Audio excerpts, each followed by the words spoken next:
இன்றைக்கு தற்கொலை எண்ணத்தோட சில பேர் இந்த இடத்துல நீங்க இருக்கலாம். தற்கொலை எண்ணத்தோட நான் என்னென்னமோ செஞ்சு பார்க்கிறேன், என் பாவத்திலிருந்து எனக்கு ஒரு விடுதலை இல்லை, சாபத்திலிருந்து எனக்கு ஒரு விடுதலை இல்லைன்னு நீங்க யோசிக்கலாம். இன்னைக்கு ஆண்டவர் சொல்றாரு, இல்லம்மா, இல்ல மகனே, இல்ல மகளே, நான் உனக்காக என் ஜீவனை கொடுத்தேன்.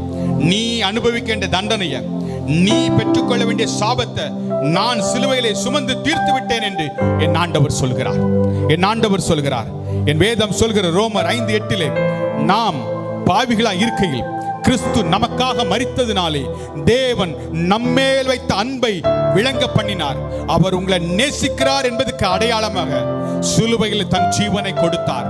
இன்றைக்கு உங்களுக்காக சிலுவையில் மரித்த ஒருவர் உண்டு, அவர் என் இயேசு. உங்களுக்காக ரத்தம் சிந்தின ஒரு தகப்பன் உண்டு, அவர் என் இயேசு. அந்த இயேசுவை நோக்கி கூப்பிடுங்க. இயேசுவே, தாவீதின் குமாரனே,